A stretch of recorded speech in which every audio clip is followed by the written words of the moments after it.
enorme saludo, señoras y señores, para todos ustedes este día viernes 4 de marzo del año 2016. Hay una primera plana de la hora en donde se menciona que la deuda a Solca se está volviendo un verdadero cáncer. Y para atender a los pacientes se requiere que los recursos estén en caja y no precisamente en cuentas por cobrar. Esto es lo que dice el señor general Espinosa. El general Espinosa, Solón Espinosa, exactamente, ha dedicado toda su vida, afectado que fue por un cáncer que él lo mantiene, caray, lo mantiene procesando para bien, para mal, pero el hombre ha tenido unas agallas impresionantes, con las mismas que él ha podido fabricar una serie de iniciativas a favor de Solca, desde luego. Siéntanse, estoy recibiendo, señoras y señores, a distinguidos oficiales de la Policía Nacional. Me visitan, como ustedes pueden apreciar, en nuestro medio digital. Nos visitan Víctor Arauz, coronel director nacional del DINASED. El coronel también Roosevelt Campos, director de criminalística, y el teniente coronel Pablo León, es el subdirector de inteligencia antidelincuencial. Más tarde estaremos también recibiendo el testimonio, una rendición de cuentas indispensable que le debe tanto la Secretaría de Estado como la Policía Nacional al público, al Ecuador, a los ciudadanos. Yo estoy asimismo muy en pendiente de lo que esté ocurriendo en algunas ciudades brasileñas, pero entiendo que es en Río de Janeiro donde la presión judicial va en aumento en contra del expresidente brasileño Luiz Inácio Lula da Silva y su conexión con el escándalo de corrupción en Petrobras. Más de 200 agentes de la Policía Federal de Brasil participaron esta mañana. Aquí eran como las 6:15. Quiere decir que la diligencia se cumplió en Río a eso de las 8:10 de la mañana. Es decir, a primerísima orden, más de 200 agentes de la Policía Federal participaron en un operativo que incluye la casa del exmandatario, otra casa de uno de sus hijos, un instituto político donde Inácio Lula daba clases, hacía cátedra y está acusado de participar en un multimillonario esquema de sobornos con Petrobras. Desde hace muchísimo tiempo predominaba la idea de que el expresidente del Brasil ejercitaba labores de conexión con otros gobiernos. Por acá asomó un par de veces.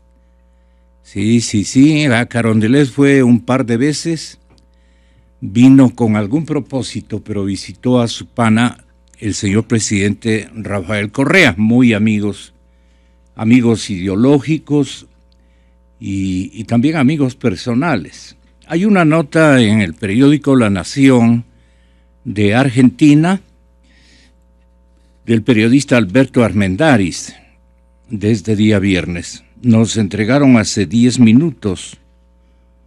Dice: la presión judicial va en aumento en contra del expresidente brasileño y como parte del operativo que ha sido bautizado como Aletheia, en referencia al concepto filosófico griego de búsqueda de la verdad, fueron llevados a declarar coercitivamente tanto Lula como el presidente del instituto creado por el exmandatario, Paulo Okamoto. Pero él debe ser un gran disertador, analista político, más bien dicho, un politólogo muy prestigioso de la socialdemocracia brasileña.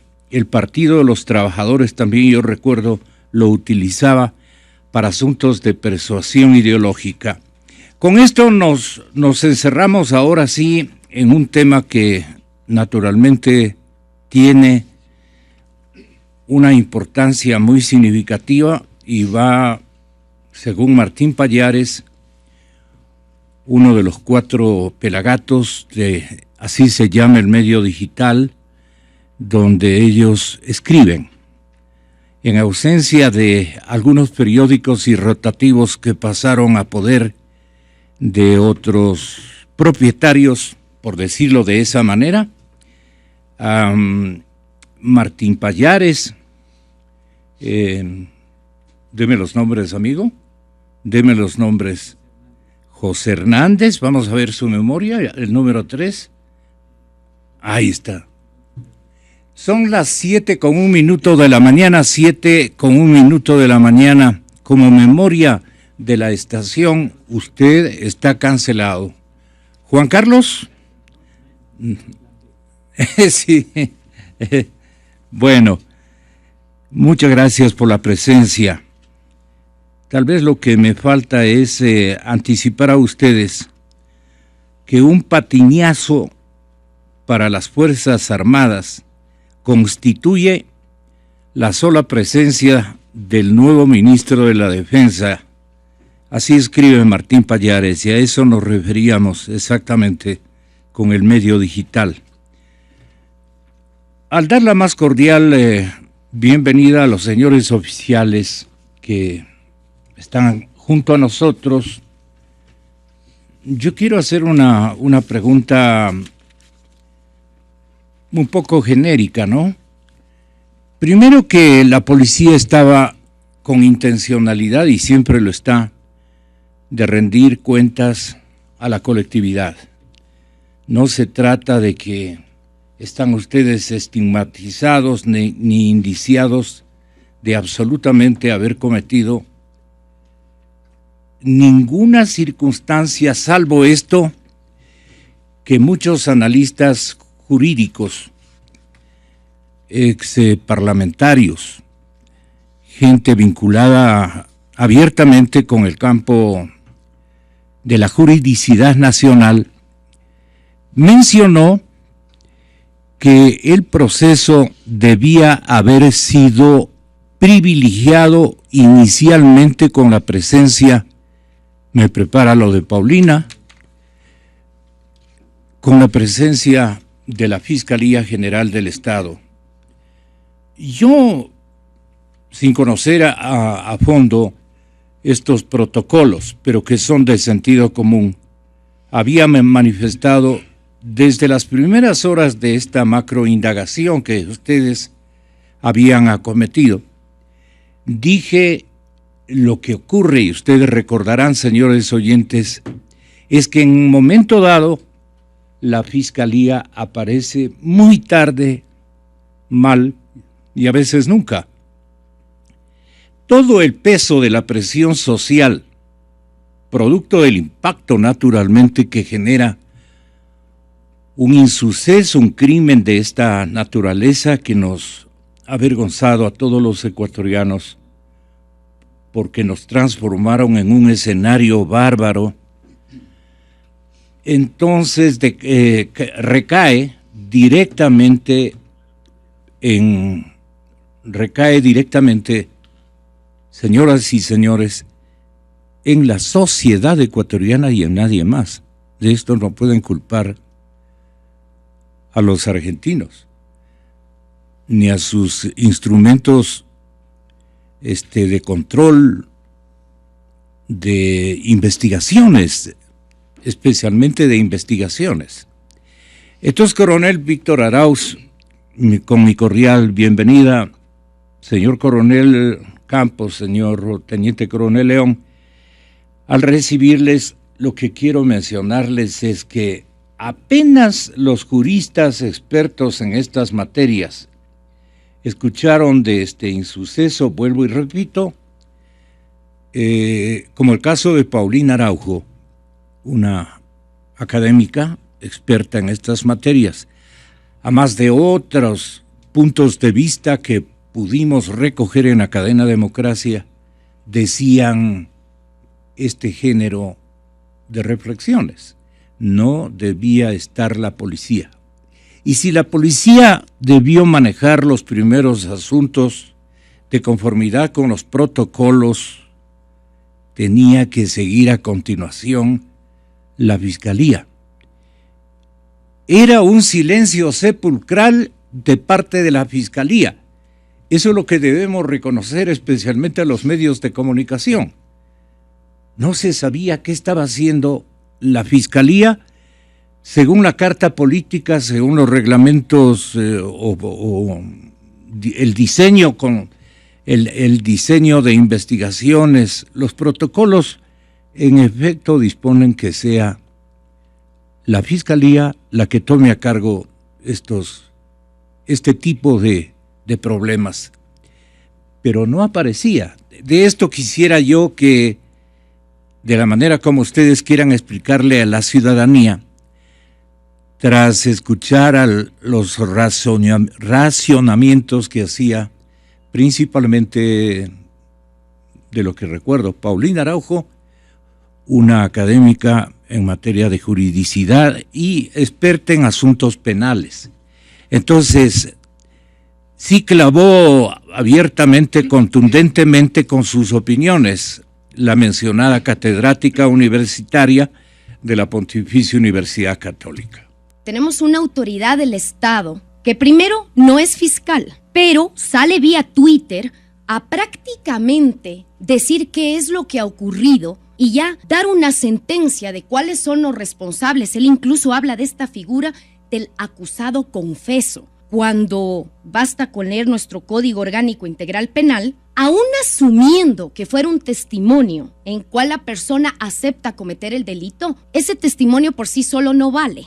La Fiscalía tiene la obligación de practicar todas las pruebas que se conecten en tal caso con ese testimonio para saber en verdad qué pasó. Pero el único órgano en el Ecuador que puede hacer esas investigaciones, posteriormente acusar, es Fiscalía. Exa FM. ¿Cuál fue la realidad in situ? Esto es lo que coroneles, distinguidos amigos de la policía, oficiales en jefe de módulos de conducción de las políticas indagatorias de parte inicialmente de los sectores criminalísticos y de inteligencia de quienes estuvieron allí, pues, en el momento más importante. ¿Cómo se produjo esta historia? Porque habría que contarle a la ciudadanía desde el comienzo cómo llega a saber la policía, qué actividades se reparten, cómo comienzan las investigaciones. ¿Por qué no aparece en paralelo la Fiscalía General del Estado? Eso es lo que yo reclamo, en forma muy coherente, coroneles. En todo caso, se hace presente a los muchos días la Fiscalía. O sea que a mí me parece que ustedes deben contar la historia con una objetividad impecable a efectos de que la ciudadanía se dé cuenta de qué es lo que realmente ocurrió. De lo contrario, estamos al son de las versiones que interesadamente unas y otras instituciones le han hecho conocer a la ciudadanía. ¿Podría comenzar con mi coronel Arauz? Buenos días, muchas gracias por la invitación. Un buen día a toda la ciudadanía. Efectivamente. Usted es el director nacional de la DINASET. ¿De qué se ocupa la DINASET? La DINASET es una gran dirección que se encarga de la investigación de las muertes violentas, homicidios, asesinatos, desapariciones y los delitos de secuestro y extorsión. Es el caso. En este caso, puntualmente es Adelante, con competencia de la DINASET. Muy buen día.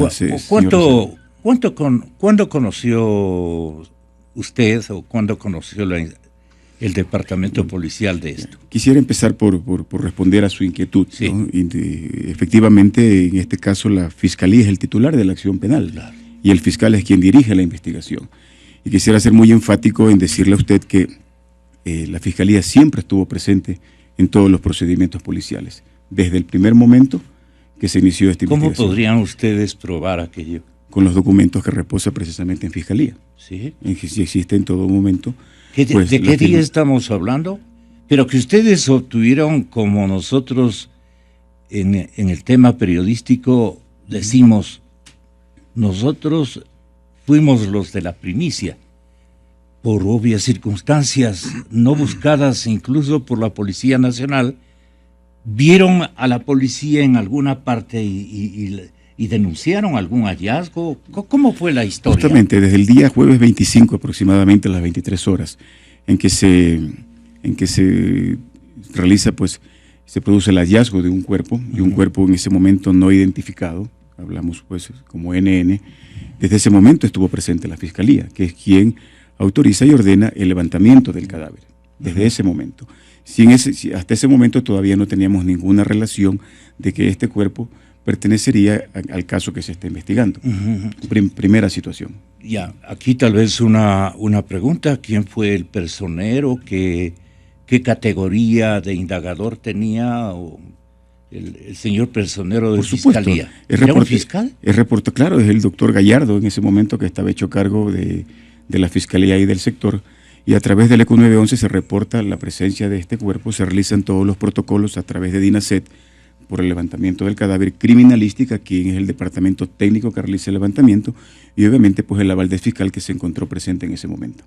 Entonces, de alguna manera yo también he desinformado, porque yo dije que no se había hecho presente en el momento adecuado la Fiscalía General del Estado, y usted me dice que no. Que en paralelo se cumplieron los protocolos que demanda y dispone la correspondiente ley. Es que ni siquiera de una manera paralela, es de una manera obligatoria, que el protocolo exige que el fiscal esté. Las cosas aquí no se pueden hacer. ¿Y en esto están de acuerdo Fiscalía y ustedes como Policía Nacional? Señor Rosero, es que no se trata de que estemos de acuerdo, el protocolo lo indica. No, digo, pero es que hay una información polarizada, ¿me entiende?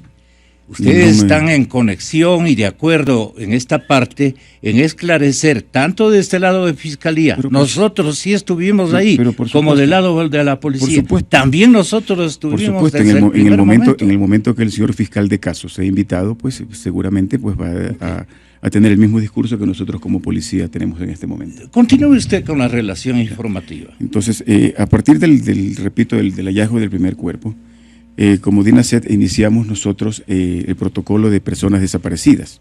El protocolo de personas desaparecidas para tratar de identificar a ese cuerpo que era de sexo femenino y que no teníamos ningún tipo de datos para poder dar la identificación. Le repito, entonces se empieza a levantar la información con el protocolo puntualmente de personas desaparecidas. Recién el día sábado en la tarde tenemos conocimientos por las redes sociales. ¿Esto del hallazgo inicial qué día fue? El día jueves 25 a las 23 horas. Ya. Jueves 25 a las 23 horas. 5 minutos antes de la medianoche. No, un poco antes de la medianoche. Ya. Un poco antes de la medianoche. En el sector de Montañita, el cuerpo fue hallado en un lugar con bastante maleza, con unas condiciones climáticas bastante adversas. En ese momento se realizó el levantamiento de ese cuerpo, que fue trasladado hacia la morgue de Santa Elena. Al día siguiente, en la mañana, se determina que la morgue de Santa Elena no tiene las condiciones para realizar una autopsia adecuada a ese cuerpo y es trasladado al Departamento Médico Legal de Guayaquil. Se realizó la autopsia y se determina que es un cadáver de sexo femenino y que la causa de la muerte podría haber sido pues, de una forma violenta, ¿no? Por los traumatismos que presentaba a nivel de su cráneo. Pero su cuerpo no denotaba una descomposición. Efectivamente, había una descomposición ya bastante avanzada. Y que ¿cuántos días calculan ahora la data más o menos de la muerte al día del hallazgo fue aproximadamente de 4 días. Bárbaro. ¿Ya? Y obviamente pues por las condiciones climáticas del sector, la descomposición es más acelerada. Posterior a eso... ¿Estaban ya ustedes con criminalística, en este caso ya era de su conocimiento, perdone, coronel Campos? Buenos días. Muy buenos días, señor coronel. Muy buenos días. En primer lugar, muy complacidos por su invitación. Reciban por parte de todos quienes conformamos el eje investigativo de la Policía Nacional del Ecuador un saludo cordial. Como manifestó mi coronel Víctor Arauz, existen protocolos que se los cumple, tanto a nivel institucional en participación o en este gran equipo de trabajo que formamos Fiscalía y Policía Nacional. Dentro del protocolo tenemos, ante el llamado de emergencia, ante un posible hecho violento o que demande de una investigación, la Policía Nacional activa sus entes de investigación, en este caso Policía Judicial, DINASED, sea la unidad de muertes violentas o por su parte la unidad de personas desaparecidas, así como también la participación y el concurso de criminalística. La criminalística de campo no es otra cosa más que el concurso de personal técnico que concurre al lugar de los hechos en búsqueda de aquellos indicios, de aquellos elementos de convicción que luego de un análisis podrán convertirse en evidencia y posterior de la valoración del juez en una prueba. La presencia de criminalística que se encuentra acantonada en la subzona Santa Elena fue en conjunto con el personal de la DINASED y de Policía Judicial al lugar de los hechos, y se adoptaron todos aquellos protocolos que se encuentran definidos para el efecto. Dentro del tema criminalístico está definido y establecido un proceso, un protocolo de actuación, no solo en muertes violentas, sino en todos aquellos hechos que se presume son infracciones o hechos delictivos. El procedimiento en términos generales es el siguiente. En primer lugar, tenemos la protección del lugar de los hechos, que lo hace la Policía Nacional, que concurre en primera instancia al lugar de los hechos. No necesariamente un técnico ni un investigador, sino el policial de policía preventiva. Él, dentro de su experticia y de su conocimiento profesional, tiene la protección de la escena. Luego tenemos nosotros el segundo paso, que es la observación y búsqueda de aquellos indicios que podrían aportar al eje investigativo para continuar con el proceso de investigación.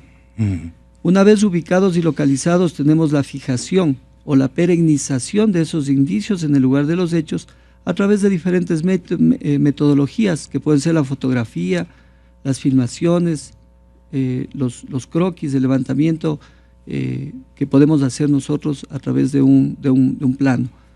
Luego de ello tenemos el levantamiento del indicio, para lo cual también se cumplen algunos procesos técnicos, como es el etiquetado de aquellos indicios, el poder embalar adecuadamente, y al final tenemos nosotros que trasladar esos indicios a el centro de acopio.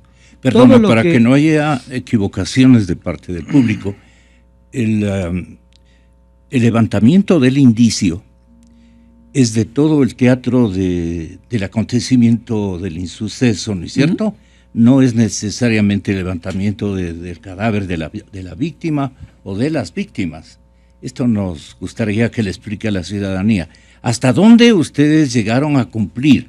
No solamente los pasos han sido rigurosamente cumplidos, pero en el caso, en asociación de ideas, ojalá podamos hacer ese ejercicio, explicarle a la gente qué es lo que se fue cumpliendo allí.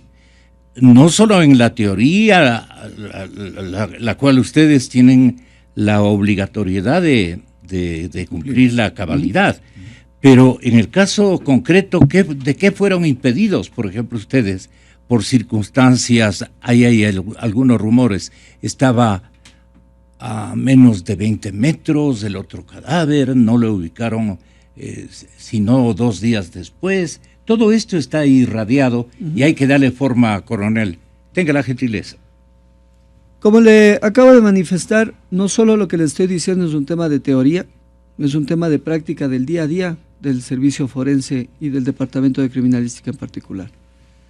Lo que aconteció en ese primer evento, ¿no es cierto?, que acabó de describir mi coronel Arauz, efectivamente es la llegada del personal de Policía Preventiva, personal de la DINASED, el Grupo Técnico de Investigadores de Criminalística, y por las condiciones, ¿no es cierto?, adversas que en ese momento de carácter climático se habían presentado en el lugar, y también considerando que hay diferentes tipos de escenas, llámese escenas primarias y escenas secundarias, lo que en primera instancia se hizo es tratar, por esas condiciones adversas, es tratar esa escena primaria. ¿La escena primaria cuál es? Es donde se encuentra el indicio principal del posible cometimiento de un hecho delictivo. Entendiéndose como indicio principal, en el caso de una muerte violenta, efectivamente la presencia del cadáver. Todas estas actuaciones que nosotros realizamos en el lugar, yo ratifico, ¿no es cierto?, de acuerdo a la documentación que se tiene acceso, de que estuvo también dirigida por el fiscal y en presencia del fiscal. Eso es importante. Volvamos a repetir el nombre del fiscal. Yo quiero que inclusive a los compañeros reporteros y cronistas, que deben saber ellos ya de antemano, pero vale la pena que esta mañana sea ratificado ese protagonista de fiscalía. Tenía el nombre de... Es el doctor Eduardo Gallardo Rodas. Eduardo Gallardo. ¿Qué cargo ocupa? ¿Es un investigador? ¿El fiscal? Pero es el fiscal. Es el fiscal. Es el fiscal. Entonces, luego de haber dado el tratamiento de esa escena principal, de esa escena primaria, el fiscal dispone que el cuerpo sea trasladado hacia Santa Elena para continuar con el proceso o con el procedimiento técnico que está establecido.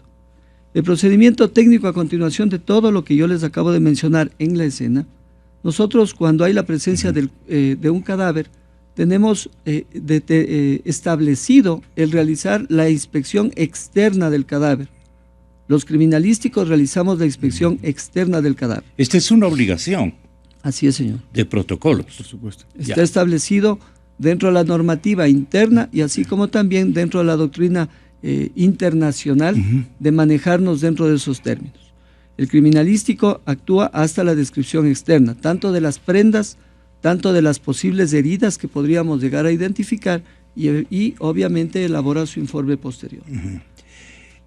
Criminalística, ¿qué estableció concretamente de cómo se encontró el primer cadáver? Bueno, en términos generales lo que se pudo apreciar es el cadáver de un cuerpo de sexo femenino con un avanzado estado ya de putrefacción, que básicamente está ya en la etapa en la cual... ¿Portaba algún resto o total la vestimenta? No sé. La vestimenta no estaba totalmente descompuesta, lo que sí es el cuerpo producto de estas varias etapas. Y el clima era drástico. Bueno, el clima, el mismo hecho del calor de la zona, la humedad, la salinidad, el embalaje, ¿no es cierto?, en las circunstancias en las que se encontró. En principio tenemos un elemento sintético, plástico, el cual lo cubría. Eso acelera estos procesos de putrefacción y obviamente daña gran parte de los tejidos. Se lleva entonces a este primer cadáver hasta Santa Elena por disposición naturalmente del fiscal. Del fiscal. Sí, señor. Sí. Luego sigue en el escenario in situ, digamos, ¿qué tipo de otros eventos que van transcurriendo? El segundo cadáver, no sé, ¿qué es lo que se dedicaron? Usted me parece, coronel, que podría darnos. Ustedes se dedicaron a hacer una complementación indagatoria, quiero entender, y a ver qué realmente habría ocurrido. Hasta ese momento, ustedes sabían que había un crimen, o había un atentado, ¿qué imaginaron ustedes inicialmente? Por el protocolo de la autopsia del primer cuerpo, sí, estaba establecido que se trataba de una muerte violenta. Eso obliga ya pues a que luego de todas las acciones que se toman y dentro de los protocolos que se toma de la unidad de desaparecidos, ya toma en este caso la posta la unidad de muertes violentas de la DINASET. No teníamos la identidad de esta chica, ¿sí? Y paralelamente, el día sábado empieza ya a circular en redes sociales la posible desaparición de 2 chicas argentinas en el sector turístico de Montañita. De Montañita. De Montañita. ¿Ustedes asociaron rápidamente? con el primer encuentro. Si usted me permite. Claro. Entonces, inmediatamente asociamos que el cuerpo encontrado el día jueves podría pertenecer a una de las chicas, teniendo en cuenta que recién el día sábado se presentó por parte de un delegado del Consulado de Argentina en Guayaquil, recién presentó la denuncia de desaparecidos. Es en ese instante en que, me permito comentar, el señor ministro conoce de la posible desaparición y automáticamente pide pues información sobre esa posible desaparición y da 24 horas para la localización de las chicas. ¿Quién le reportó al ministro de este partido? No, es que eso fue publicado en las redes sociales. O sea, ya el ministro Serrano estaba pendiente de localizar, digamos, a esas chicas y ya tenía la preocupación. Él siempre está pendiente en redes sociales sobre este tema de desapariciones, sobre temas de asesinatos, sobre temas de denuncias, y obviamente pues él, a través de los chats que tenemos nosotros, pues pide la información para poder él también... ¿Qué le respondieron y cuándo exactamente? El día sábado, particularmente a mí, el señor ministro me pide información sobre esa información que sale en las redes sociales de la desaparición de las chicas. Yo le dije pues que me dé un tiempo para poder contestar. Paralelamente ahí sí se presenta la denuncia de desaparición por este delegado del Cuerpo Consular de Argentina en la ciudad de Guayaquil, y ya sabíamos que se trataba ya puntualmente la desaparición de 2 chicas. El día domingo en la mañana sí se produce el hallazgo del segundo cuerpo. El día domingo ¿Ya 28. por búsqueda espontánea de la policía? Ya obviamente como usted lo dijo, ya podíamos relacionar el primer cuerpo con la posible desaparición de las 2 chicas, teniendo también pues la preocupación de que si ese cuerpo ya lo correlacionábamos con la desaparición, teníamos mucha preocupación de que el segundo hallazgo tenga relación y que podría aparecer en igual circunstancias. Al encontrar el segundo cuerpo, ya pues policialmente hablando, ya teníamos casi la certeza como investigadores por experiencia de que se trataban de las 2 chicas. No podíamos afirmar que se trataban de ellas porque no teníamos ningún dato, y en este caso, a través del consulado argentino, pedimos la información dactilar, que cuando llegó a criminalística realizó el respectivo examen y pudo determinar ya la identidad de las chicas. Y eso tal vez hacer una especie de asociación entre alguna fotografía de las niñas argentinas, de las víctimas. Sí, exactamente. Sí. Eso se pudo... Nosotros lo hicimos de una manera ya interna, porque sí logramos asociar particularmente en unas fotografías, en este caso de la señorita Connie, que ciertos rasgos coincidían, pues en este caso con los rasgos que se podía en ese caso apreciar en el cadáver. Estaban totalmente ¿qué podríamos decir? Desfiguradas, lamento decirlo. Bueno, pero por el estado, repito, de descomposición, ya lo dijo el coronel Campos, el embalaje... ¿Eso no les impidió, no tuvieron dificultades o tuvieron que acudir? Ahí un investigador puede acudir tal vez a huellas dactilares, no sé cómo criminalística procede.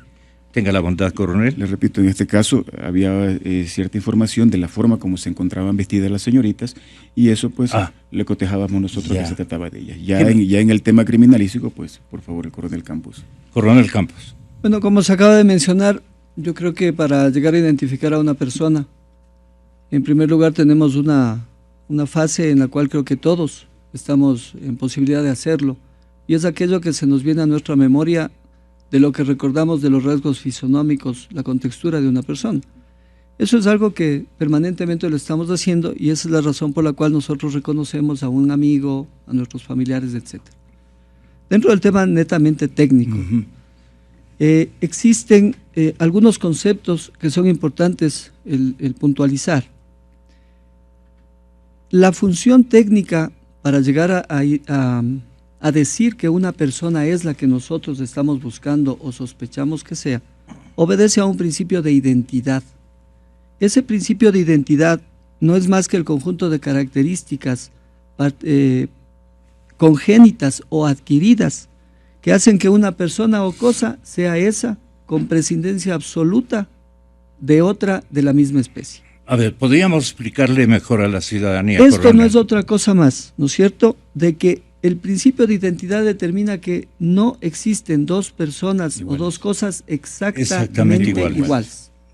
Y una de las razones de establecer... es un principio universal, es un principio universal. en términos generales y más allá de todas las técnicas que nosotros ocupemos, es porque cada persona y cosa ocupa un lugar determinado en el espacio. Ese es el principio de identidad, ¿no es cierto? Okay. Luego tenemos las tareas de identificación. Esas tareas de identificación también tenemos que puntualizar qué es llegar a identificar a una persona o a un objeto, que no es más que descubrir, ¿no es cierto?, en ese ser o en esa cosa que estamos nosotros tratando de identificar, principios de invariabilidad y diferenciación.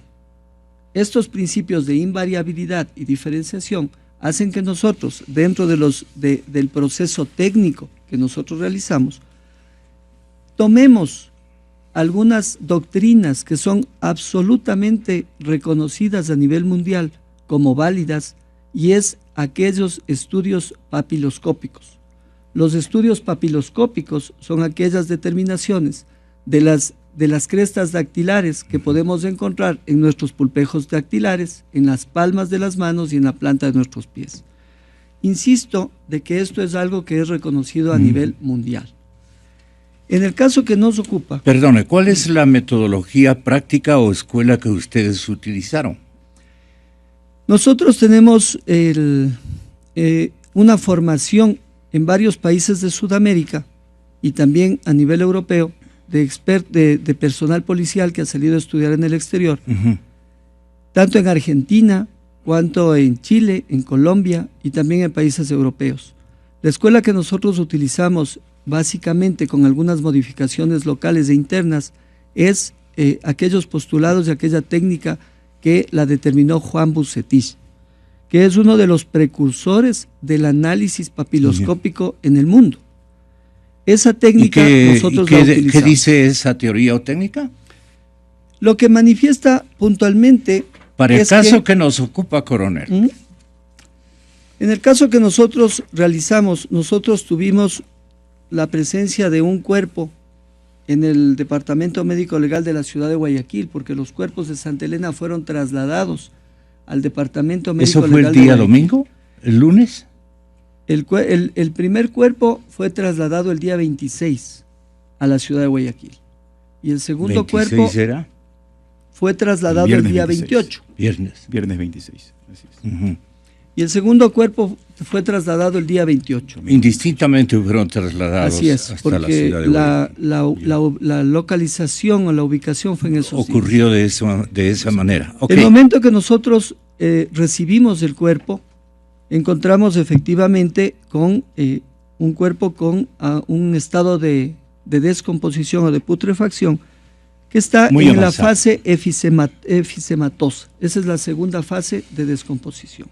¿Y ahí cómo se procede según la escuela que ustedes seleccionaron? En el procedimiento técnico, nosotros para llegar a identificarle a una persona, que es el tema que estamos tratando en este momento, tenemos que ir avanzando por etapas y ir descartando algunas circunstancias propias. La primera etapa o la primera fase que nosotros hacemos para identificar a una persona, no solo en cadáveres, sino también en personas vivas, es a través de sus huellas dactilares. Las huellas dactilares que están insertas en los pulpejos digitales. Sí, claro. Llámese esto, todos sus dígitos o alguno de ellos, porque la conceptualización de esta técnica papiloscópica, si nosotros llegamos a identificar plenamente que un pulpejo dactilar o una impresión de ese pulpejo dactilar es similar con la que podemos encontrar en un documento de identidad, en una ficha de cadactilar que puede estar en el registro civil o algún lugar donde se mantienen este tipo de elementos, nosotros estamos en la condición de determinar de manera categórica y fehaciente la identidad de esa persona. Y en este caso existió la posibilidad, más allá del proceso de putrefacción que acabamos de mencionar, de tomar una necrodactilia. La necrodactilia es una impresión dactilar de aquellas evidencias papilares que tenemos en sus pulpejos dactilares. ¿Con qué iban ustedes a comparar? El eje investigativo, en este caso el personal de la DINASED, obtuvo un elemento que me parece que es el documento nacional de identidad argentino. Proporcionado por el consulado. Y ese Pero qué rápidos son ustedes y qué rápidos fueron los argentinos aquí. No, hay que recalcarlo. O ya es una estructura ya concebida en el tiempo y que a través de, naturalmente, la comunicación virtual, ustedes ya tienen establecido este tipo de prácticas. Bueno, que pueden, la comunicación ahora nos da mis huellas dactilares, compararlas con, digamos, si yo he estado en Suiza, mandan allá y... Es que el momento que se tenía ya la relación directa con el delegado del consulado, pues también dio todas las facilidades para tener esta información. ¿A qué momento había ya el convencimiento de que eran las chicas las que estábamos inequívocamente buscando? Estábamos como nación, estábamos como país. Caramba, lamentablemente escenario de una cosa tan difícil, tan compleja y que ha merecido injustamente otro tipo de calificativos internos y exógenos. Sí, pero sigamos adelante. Yo quiero pedirle, con la venia de ustedes, seguramente al teniente coronel León, que nos ofrezca algunos testimonios que han logrado grabar o podrían con usted elaborarnos una especie de cronograma de lo que ustedes rescataron en los momentos con los actores y además haciéndonos una especie de cronología de cómo iban ustedes rescatando. Van entonces, usted, coronel León, tenga la gentileza. Gracias, licenciado. Buenos días a toda la ciudadanía. Primero yo quisiera que me permita agradecer esta oportunidad que nos da como investigadores con experiencia, como investigadores con conocimiento técnico científico, para así poder orientar a la opinión pública, para que no se sigan virtiendo criterios infundados y sobre todo para que vean que el Ecuador, los ciudadanos ecuatorianos tienen una policía técnica y científica que no es de ahora.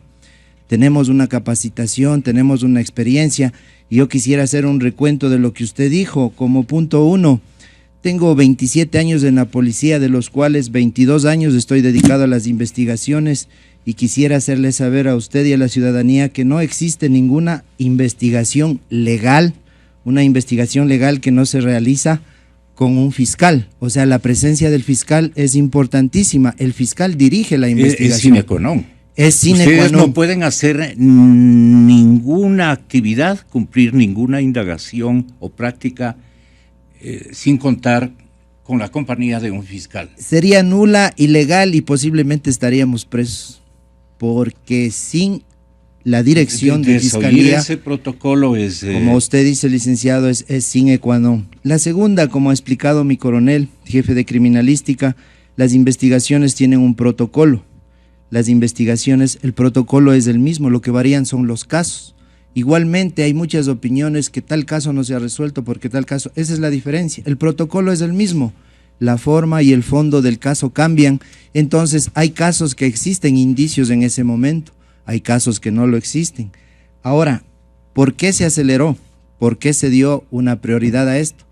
Sin desmerecer, sin menospreciar a ninguna unidad, porque hay unidades como la Dirección Nacional de Delitos contra la Vida, una unidad nueva muy profesional a la cual me siento orgulloso de haber pertenecido desde su inicio hasta hace un año. Ahora ocupo el cargo de subdirector de inteligencia antidelincuencial. La Dirección de Delitos contra la Vida está capacitada para resolver casos de homicidios, está capacitada para casos de extorsión y secuestro, está capacitada para personas desaparecidas. Entonces, cuando ya se encuentra el segundo caso, a pedido del señor ministro del Interior y directamente a mi persona, de mi comandante general, pide el apoyo de la Subdirección de Inteligencia Antidelincuencial. ¿Por qué? Nos dan un plazo mínimo para esclarecer el caso. Entonces, ¿por qué establecen el plazo? Estaban muy preocupados los funcionarios de alto nivel de que tal vez la indagación estaba demorada, estaba inconexa. tenían alguna dificultad de ensamblarla con lo que le reportaban al fiscal general, seguramente, aunque él dijo que él se había enterado. No, permítame aclarar, no va por ahí. Aclaremos. No va por ahí, no va por ninguna preocupación de que lo que se estaba haciendo no estaba debidamente sustentado o dentro de los procesos legales. La preocupación del señor ministro fue desde que se enteró a través de redes sociales. A los ritmos de la investigación. No, es que justamente, pues, porque de pronto podría estar... si usted cree que han estado lucidos en el tiempo, las circunstancias informativas han fallado, porque se armó un caos impresionante de mensajes que venían, regresaban sin ningún procesamiento de lógicas. Esto me parece que es importante decirlo, ¿no? El resultado de la investigación aquí para el teniente coronel León, para el teniente coronel Campos, para nosotros como policía no es cosa que nos sorprende. Sin querer desviarme del tema, nosotros como DINASET tenemos cerca de 300 casos en el 2015 resueltos dentro de las 24 horas. Y sobre son récords. Y sobre los 100 casos resueltos entre 24 y la primera semana. Sí. Entonces una situación que justamente ha permitido pues el respeto, el reconocimiento y el prestigio en este caso de la DINASET. Por eso mismo, si fuera tan amable en darnos la información global, especialmente a mis oyentes, en el sentido de que si el jueves ustedes conocieron de esta tremenda novedad, ¿qué día concreto ustedes tenían resuelto el caso y en conocimiento tanto del fiscal como en el caso de ustedes del señor comandante general, que naturalmente era el que le transfería información al señor ministro? Vuelvo a decir, la investigación en sí empezó con el hallazgo del segundo cadáver. Las primeras investigaciones eran presumiendo de que este cuerpo se trataba de una de las chicas. Al encontrar el segundo cuerpo, la investigación empezó propiamente el día domingo. Pero ¿y ustedes encontraron a los culpables? Nosotros hemos presentado a la Fiscalía todos los indicios, hemos presentado dentro del plano legal todas las versiones de las personas que han dado, repito, ante Fiscalía, su versión delante de su abogado, voluntariamente, y que ratifican y que sustentan la investigación realizada por DINASET. ¿Usted se refiere a los testigos o a los autores del crimen? A todos los testigos. ¿Tenemos autores del crimen? Además de eso tenemos... ¿Certeros ya inequívocamente? Además de eso tenemos a los presuntos autores que por su propia versión... ¿Quiénes son? En este caso las dos personas que se encuentran detenidas, particularmente por la versión de uno, pues dentro de su versión detalla cómo se dieron los hechos. Y le repito, inicialmente tenemos la disposición de encontrarles como desaparecidas, puntualmente por el señor ministro, 24 horas. Al hallazgo del segundo nos dio el plazo de 24 horas para resolver el caso. Le repito, no es cosa que a nosotros nos llame la atención, porque tenemos estadísticamente resoluciones sobre 300 casos resueltos dentro de 24 horas. Y le podría dar algunos ejemplos, pero nos vamos a desviar. Ok, teniente coronel. Es en ese momento en donde, por disposición del ministro, técnicamente nos apoya en este caso la unidad de inteligencia delincuencial. Y por favor, para que el coronel León le siga dando la explicación. ¿Por qué el señor ministro Serrano resulta indiciado, por ponerlo en esos términos poco peyorativos, mil perdones, ministro, resulta señalado por la opinión pública, al tenor seguramente de desinformación o de información fidedigna pero lenta? No procesaban los medios adecuadamente y se repartía entre una fuente en Buenos Aires, de familiares, de policías de allá y los actores acá en el Ecuador. Y entonces resulta que todo el mundo dice, ¿con qué interés el ministro Serrano, y eso es lo que le voy a repetir, estaba pero apersonado queriendo ganarse el premio o el trofeo de ser el que primero... Esto es lo que se comentaba, ¿no? Usted sabe que en esta polarizada circunstancia ideológica que estamos viviendo, bien puede tratarse de una equivocación comunitaria que hay que resaltarla también en negativo, ¿no? Licenciado, sí, con todo respeto a esas opiniones, inclusive poniéndonos en los zapatos de los familiares, de que empezaron a tergiversar las cosas, a decir que se han montado pruebas. Yo no sé si en otro país, y digo muy en general, yo no sé si en otro país es tan fácil montar una prueba coordinar con fiscal, con juez, con criminalística, que es un departamento técnico y científico, y sobre todo no sé si en otro país es tan fácil que un policía se preste para fraguar una prueba, por un lado. El señor ministro, muy preocupado por intermedio de mi comandante general, acelera esto mandando otra unidad de apoyo. ¿Por qué? Porque la alarma suena cuando se identifica el primer cadáver, se une y tiene relación con el segundo cadáver y se determina que son ciudadanos extranjeros. Nosotros actuamos de la misma manera como Policía Nacional del Ecuador, con ciudadanos extranjeros, con ciudadanos ecuatorianos. De la misma manera, el protocolo es el mismo. Lo único que se ha hecho, y a eso me refería, es sumar otra unidad investigativa para esclarecer las cosas.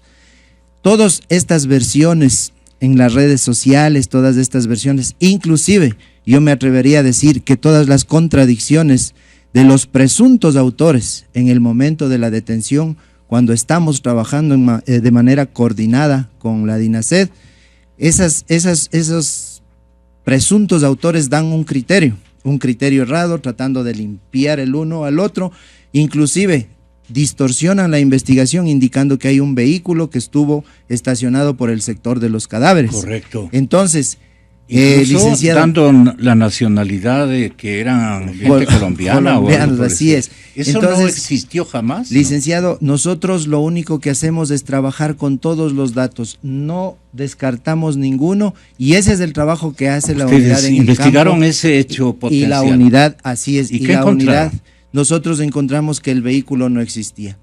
Cuando converso con mi coronel, director de la DINASED, entonces nos ponemos los dos a elucubrar algo sobre este presunto testigo, que resulta que llegamos a un fin común y le digo, tenemos que, creo que ingresar, allanar ese domicilio para salir de dudas. Todo esto en presencia del señor fiscal de manera legal. Sin el señor fiscal no se hubiera podido esclarecer este caso. Nuestro trabajo es muy importante, pero quien dirige la investigación es Fiscalía. ¿Qué empezamos a hacer nosotros? Empezamos a explotar fuentes abiertas, como nosotros llamamos. Empezamos a conversar con gente del barrio, empezamos a conversar con gente y con suerte, con una versión de una señora de cerca de la casa que puede observar tanto a las chicas como a los ciudadanos, entendemos que dentro de esto existe otra persona. Con este indicio, con esta explotación que hemos hecho de esta información, podemos nuevamente, en presencia del señor fiscal, hablar con el ciudadano, quien ya da los datos de la otra persona.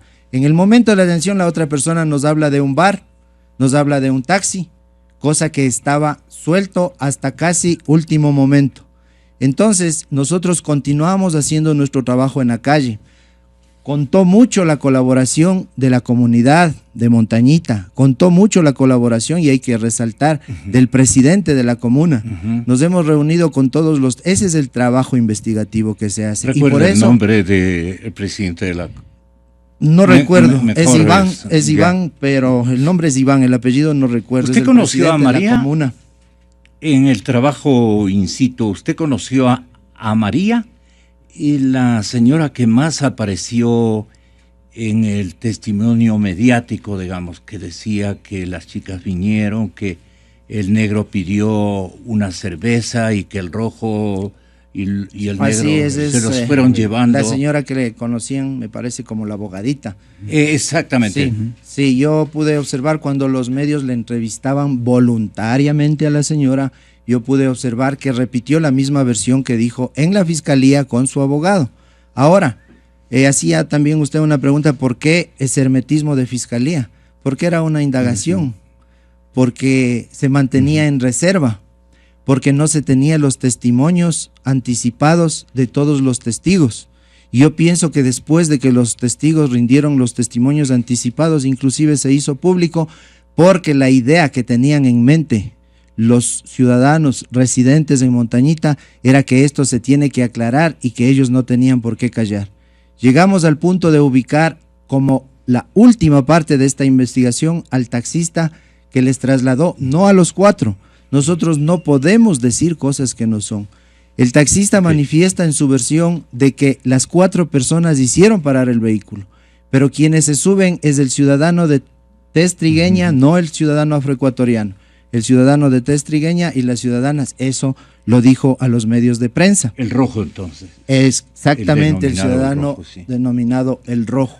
Y por último, sí, pudimos también dar con un lugar en donde el ciudadano afroecuatoriano dejó sus prendas impregnadas de sangre para que las laven. Entonces, yo creo que todas esas versiones de los testigos coinciden con las versiones de los presuntos responsables de este ilícito, y lo único que ha hecho... ¿El ciudadano negro le convence o por lo menos le reporta que esas manchas de sangre respondían a que se había roto la cabeza, alguna cosa de estas?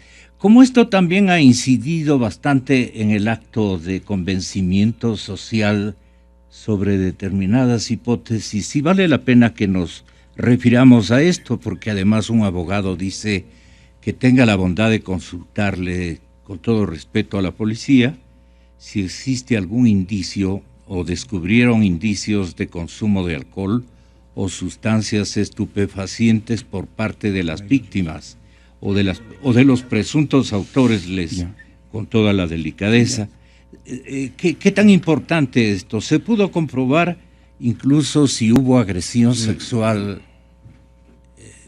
A ver si criminalística nos podría responder. El coronel Campos le va a contestar, pero yo quiero abonar algo que es muy importante. Si dentro de todas el proceso investigativo, sí, que se realizó con el apoyo de la UDIAT, hay un detalle que es importante. El día lunes se recibió a los familiares de una de las señoritas argentinas, Montañita, y personalmente le dimos todas las explicaciones a todas las interrogantes que ellos tenían. Y dos de las versiones más importantes que se dieron en este caso, se dieron delante de ellos, de una manera, digamos que circunstancial, espontánea por parte, en este caso, de los testigos. Lo mismo se dio el día martes con la mamá de una de las chicas, pero pues lamentablemente pues la posición en este caso de los familiares es totalmente contraria a todas las explicaciones debidamente sustentadas que la policía han hecho en esta investigación. Cabe indicar pues que aquí, si bien es cierto, el tema tomó una connotación importante, también es cierto de que nosotros no trabajamos bajo presión. Simple y sencillamente nosotros como policía trabajamos de alguna manera en base a la eficiencia que nos ha caracterizado y que los resultados y obviamente por las Coronel Arauz, yo le voy a hacer escuchar lo que manifiesta Marcos Menegaso, el hermano de una de las víctimas. Yo estuve con él. Sí. Él tenía dos interrogantes o dos incógnitas. Una, si son realmente los cuerpos de su hermana y su amiga. Y segundo, si en realidad fue el asesinato tal como los informes se reportan. Además le dice que llamó la atención de los familiares que el perímetro donde posiblemente se cometió el crimen no está clausurado, dijo. Vamos escuchándole más bien al autor de estas preocupaciones. Sí, Marcos Menegaso, tenga la bondad. Está como muy emparchado todo esto, ¿sí? Emparchado al punto de que cuando vamos a la casa, donde teóricamente habían encontrado el teléfono y las mochilas, a 2 metros, le digo, che, pero mirá, eso no es un estuche de cámara. Estaba totalmente visible el estuche de cámara. Y todos como sorprendidos del estuche de la cámara, o sea... Sinceramente, nosotros tenemos dos incógnitas. Primero, si son o no los cuerpos. Y segundo, en caso de que lo sean, no fue así como las mataron. Yo creo que atrás hay una red o una organización que está ocultando todo. Nosotros, con Cristian y un par de amigos que vinieron, que realmente les agradezco, vamos a tratar de indagar un poco más en el tema sin ser detectives ni nada. Queremos ver lo que realmente pasó. Hemos ido a la escena del crimen. ¿Y ese perímetro está cerrado? No está bien cerrado. Lo que no está cerrado, que nos pareció muy raro con Cristian, es el lugar donde encontraron a los cuerpos. O sea, toda la zona estaba con cercos en muchos lugares, menos el lugar donde encontraron a los cuerpos, que ahí tenemos 800 incógnitas de eso y bueno, creo que todo el mundo las tiene, ¿no? Escuché, también leí el comunicado del presidente y decía que uno era presa de su propio éxito. En toda investigación hay tiempos. La Fiscalía tiene tiempos, la Policía tiene tiempos de investigación, porque de hecho los agarramos nosotros con un montón de cosas en el aire, evidencia que nosotros creemos que está totalmente plantada. Yo creo que uno es víctima de su apuro político. Exa FM. Incluso llegan a mencionar aquello que ustedes acaban de escuchar. Si hay una suerte de vinculación política incluso, bueno, sí, pero eso es ahí no me permito. Sí. Tampoco quieren el medio de comunicación. Lo que sí está claro, licenciado. Yo me quedé con esto del rojo y del negro, no, y yo cometí un error por lo que le acabo de decir, el negro, y era mi idea de identificar como afrodescendiente, pues, ¿no? Y el rojo es más bien una especie de... Sí, yo sé, pero es un sobrenombre o una especie de un alias, apodo, un alias, eso. Mil perdones, entonces. No, pero sí permítame responderle en este caso. Y desde luego. Responderle a usted. Las escenas estuvieron debidamente protegidas por disposición fiscal. Eso se cumplió con el protocolo. Fueron en este caso los familiares tanto de la señorita Menegaso como de la señora Connie quienes ingresaron a la zona protegida. Eso está estipulado dentro del COIP, esa acción está estipulada dentro del COIP y si se le permitió en todo caso de una manera, no sé cómo llamarla en este momento, demasiado flexible, llamemos así, fue justamente por darle todas las facilidades a los señores de que cualquier inquietud que tengan sean debidamente respondidas y contestadas por nosotros como policía. Muy bien. Ahora muy sí, bien. ¿Cuál era su otra inquietud?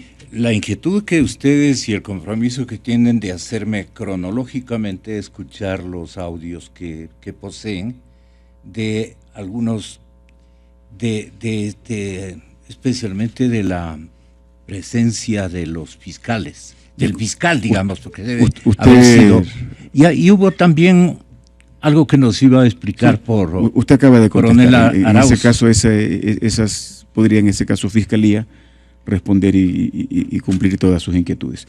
Pero sí el coronel Campos podría responder la otra situación que quedó suelta en base a la opinión dada por el hermano de la señorita Menegaso.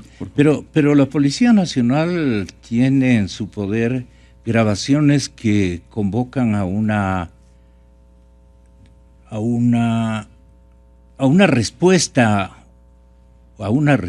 contundente de qué es lo que pasó, o sea, beneficia y va colateral en todo sentido de la lógica investigativa. Usted lo acaba de decir, todo lo que tenemos nosotros son lo que se levantó durante el proceso investigativo, pero todo eso es puesto reposa en Fiscalía, y eso ya es una situación que ya solamente Fiscalía tiene el manejo y quien será de alguna manera inclusive está reservada, y es la única en este caso entidad que puede a ustedes darles de alguna manera prohibidos de eso publicitar. Es que no es que estemos prohibidos, el COIP, el procedimiento en sí investigativo, la ley estipula que en este caso todo está en manos de Fiscalía.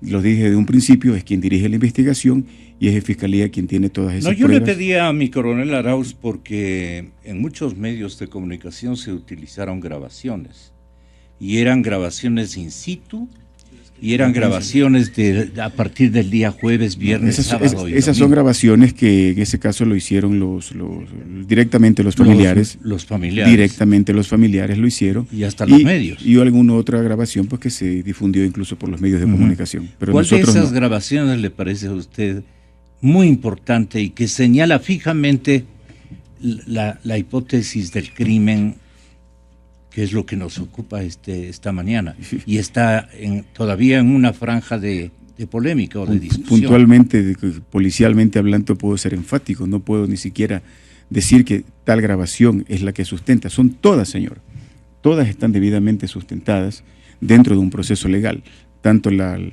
versión que dio delante de los familiares, en este caso la dueña del local, la abogadita, que habla sobre la permanencia durante un tiempo determinado de las señoritas antes de que se vayan con este ciudadano alias El Rojo, ¿sí? a tomar un taxi. Sí. La declaración en este caso voluntaria del taxista, en donde indica que efectivamente fue el Rojo con estas dos señoritas, quienes las trasladaron en este caso al sitio del suceso, la casa donde vivía pues del ciudadano afroamericano.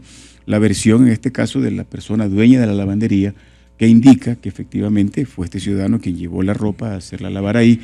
La versión de las personas a quienes este ciudadano afroamericano había vendido las cosas, el celular, la cámara fotográfica, una filmadora. Entonces todas esas cosas van ratificando y corroborando el proceso investigativo. Me piden los oyentes que les averigüe, tal vez el teniente coronel León nos puede informar quién encontró los cadáveres y quién le comunicó al fiscal.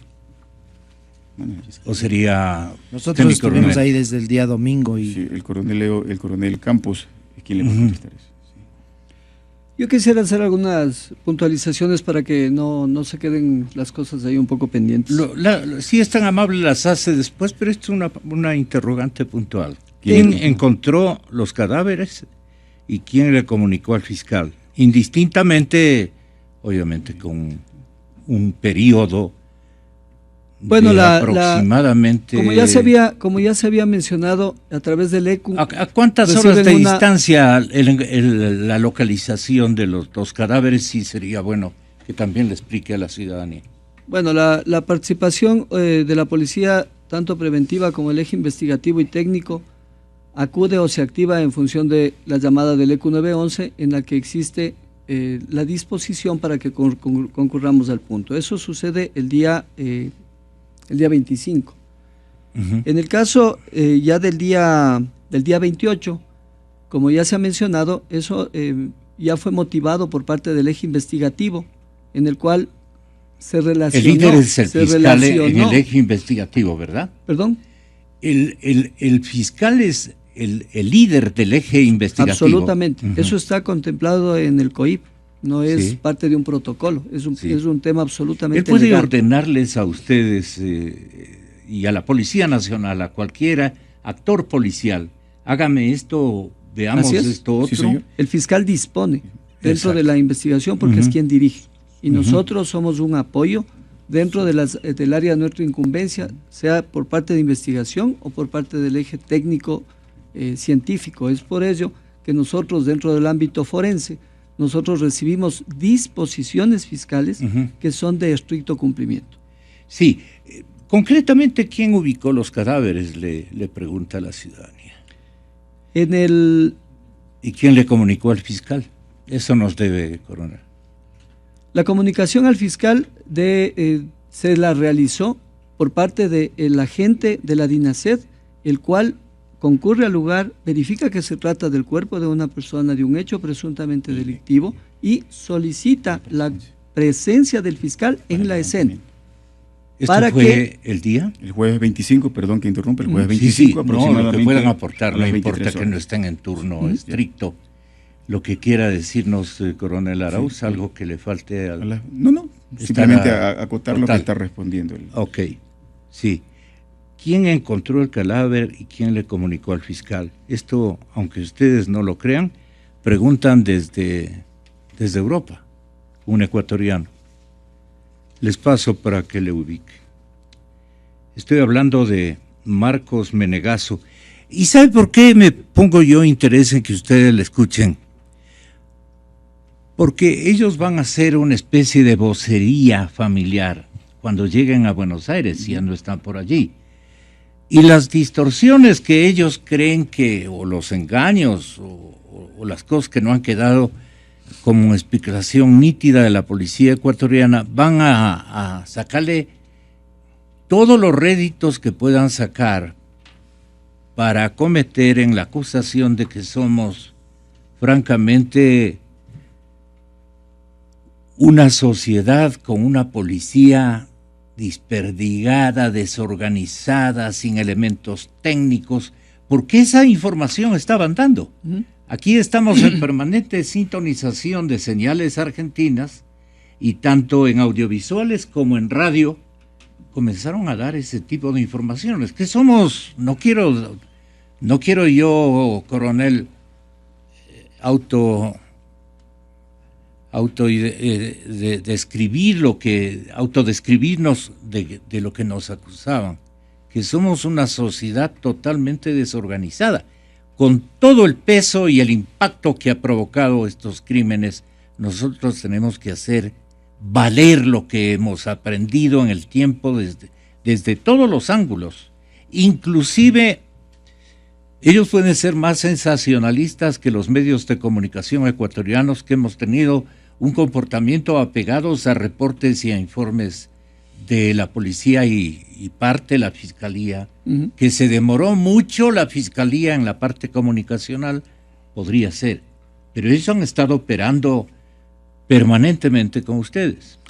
Y yo he llegado a esa conclusión, ¿no? Licenciado y ciudadanía, yo creo que debemos hacer algunas puntualizaciones que pienso que todos somos absolutamente conscientes. En primer lugar, la Policía Nacional del Ecuador, el día 2 de marzo pasado, cumplió 78 años de vida institucional y de profesionalización. Tenemos 46,000 servidores policiales que están al servicio de la sociedad y de la comunidad. Dentro de lo que corresponde al ámbito forense y de las ciencias forenses en el país, la Policía Nacional lleva en permanente desarrollo 40 años de vida dentro del ámbito forense, de lo cual en los últimos años hemos sido partícipes de un desarrollo marcado con la presencia y el apoyo efectivamente de estos dos grandes laboratorios de criminalística y de ciencias forenses, uno en la ciudad de Quito y otro recientemente inaugurado en la ciudad de Guayaquil, los cuales poseen dentro de su estructura sistemas con tecnología de punta, y lo más importante es todo este capital humano, técnico, científico con el que cuenta la Policía Nacional del Ecuador, que al momento tenemos por cerca de 1,000 personas que estamos en la condición y en la capacidad técnica de cumplir aquellas disposiciones fiscales. En cuanto se refiere a la puntualización que quería realizar, las dos identificaciones de los dos cuerpos encontrados en el sector de Montañita están plenamente avalizados por una técnica, por un conocimiento, por un informe que está reconocido a nivel mundial, y es la determinación de identidad física humana a través de la técnica papiloscópica. Esto es de carácter, esta identificación es fuera de duda y está debidamente sustentada por los técnicos que realizaron los informes. Y las personas que quieran revisar esos informes, una vez que se tenga el consentimiento de Fiscalía, lo podrán hacer. Lo podrán hacer porque nuestro accionar técnico ha sido absolutamente transparente y profesional. Y está a disposición de cualquier organismo siempre y cuando la Fiscalía les conceda esa oportunidad. Desde luego. Y quería también... La Fiscalía es la dueña de todos los reportes. ¿Estoy en lo correcto? Así es. Ok. La otra cosa con lo que terminaríamos, el hermano de una de las víctimas, Marcos Menegaso, hablaba de que hay cabos sueltos, ¿no? Con una inducción que le hicimos, digamos, a la persona esta del bar, yo le pregunto, pero ¿cómo fueron allá? ¿Por qué han ido para el otro lado? Y la policía que estaba con nosotros, que también se estaba desayunando de eso, porque ellos decían que no habían entrevistado a esta persona, ya que ese bar cerraba el día domingo, cosa que nadie entiende cómo un asesinato de esta magnitud, la policía no va a investigar a la persona, a uno de los actores de esto, o sea, actores o testigos, ¿no? Entonces, bueno, nos pareció muy raro, nosotros empezamos a filmar a esta persona. Inmediatamente, digamos, los policías y la gente de investigación que estaba también empezó a filmar. Entonces, ¿qué dijimos Cuando nosotros? ustedes fueron allá, ¿estaban acompañados de autoridades de acá? Estamos acompañados de la coroneles, policía. previa charla con ellos, donde nos cuentan qué pasó. Es extenso, digamos, lo que yo les tengo que contar, ¿no? Yo les estoy haciendo un resumen para que ustedes vean cómo se fue modificando esta puesta en escena. Básicamente, cuando le preguntamos cómo, uno de los coroneles, bueno, no recuerdo quién fue, dice, no, pero tienen que haber ido a una parada de taxi. Y o sea, no sé si llamarle gracioso, pero le digo yo a mi cuñado, le digo, vas a ver que mañana, en la puesta de escena que nunca salió en los medios, va a aparecer un taxista, y que las vieron o sea, que fueron hasta la casa. Dicho y hecho, ayer cuando fue la mamá de Majo con Felipe, el hermano, fueron a recorrer todo el lugar, que es lo mismo que nosotros hicimos el día anterior, saltó ese famoso taxista. Da la sensación de que no tienen bien armada la escena y como que de a poco la van emparchando y la van solucionando. Exa FM. Dice que no tienen bien armada la película, por ponerlo en esos términos, ¿no? Yo con todo respeto a la familia Menegasso y a la familia Coni, yo personalmente entiendo lo afectados que deben estar emocionalmente, porque también soy padre. También soy padre. Y seguramente tuviera las mismas interrogantes o tuviera las mismas inquietudes de qué fue que pasó con una hija mía, fallecida en las circunstancias en las que dentro de la investigación se está determinando. Así comprendió el propio presidente Correa y mencionó aquello.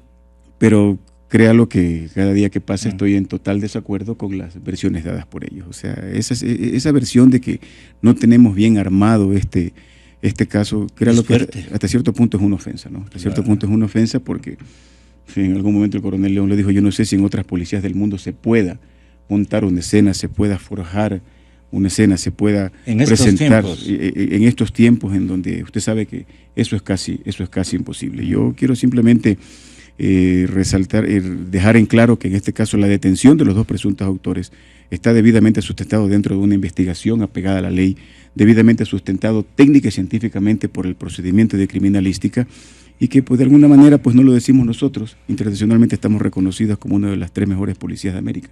Creo que eso es un tema importante y que vamos a seguir en todo caso porque la investigación no termina. Tenemos todavía los 90 días en donde nosotros como policía tenemos que sustentar. ¿Qué interrogantes, mi teniente coronel, van a cerrar ustedes, van a dejar definido? Algunas interrogantes que todavía existan en el ambiente, en el comentario y en la obligatoriedad que tienen ustedes de dejar esto concreto, definido, digamos. Definido es la palabra. A ver, coronel. Yo creo que la investigación de una muerte es la más importante y la más minuciosa. A lo que se refiere el familiar, y yo le había dicho, y no en son de grosería, yo le había dicho que cuando ellos se enteraron es porque se encontró los cuerpos. Cuando ellos se enteraron teníamos solo una versión y nosotros hemos ido descartando 500 versiones para llegar a donde hemos llegado ahora. Al momento, ¿en la policialmente, versión de la trata ustedes indagaron? Nosotros hemos descartado absolutamente todo. Está descartado 100%. Está descartado. Está descartado 100%. Nosotros hemos, de muchas versiones, que imagínense si le hubiéramos contado solo 10 versiones a los familiares, ¿cómo estarían ahora? Le hemos dicho solo la versión que se ha pegado a la verdad. Por ejemplo, en un inicio decían que se fueron caminando. ¿Por qué decían? Porque las personas transeúntes, curiosos, que nosotros llamamos fuentes abiertas, sin identificarnos como policías, conversamos. Ese es nuestro trabajo, conversar con la gente. Sí, por aquí caminar. Claro que caminaron.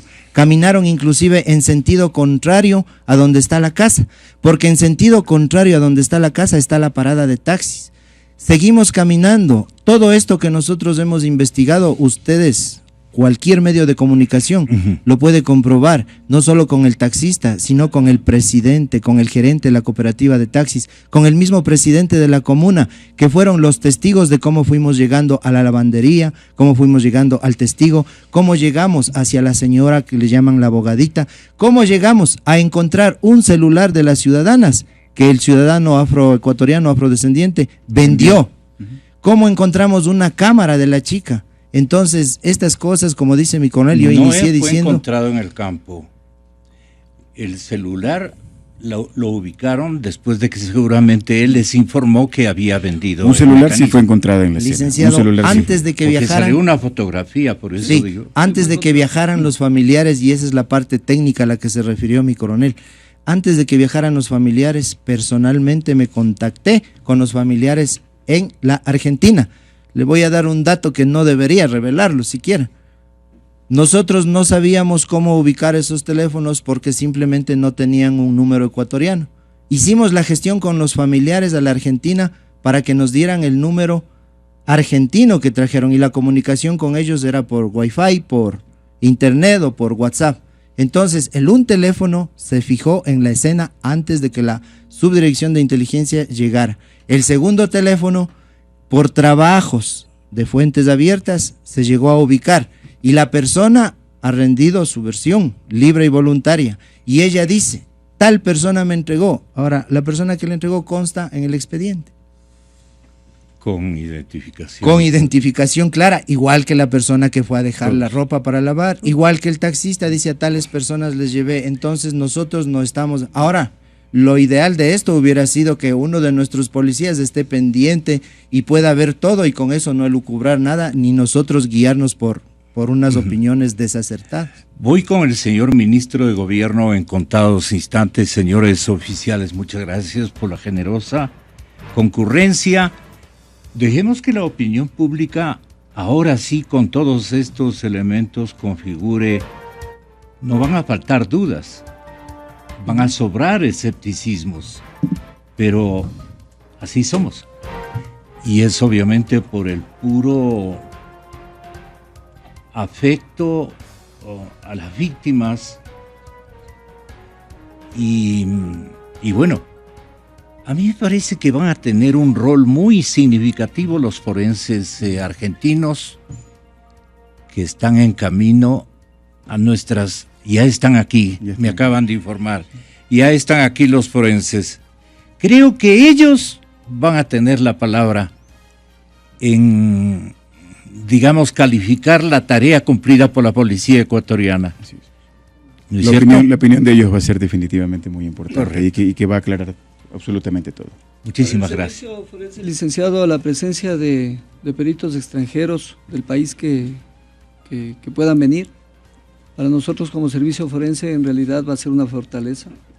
El saber que luego de los estudios, asesoramientos que ellos determinen, escuchar qué es lo que ellos opinan del trabajo profesional y técnico que ha hecho la Policía Nacional. Pero pueden haber también errores. Absolutamente, como todos somos humanos. Ok. El señor ministro Serrano, en contados instantes, porque nosotros informamos, usted es el que decide.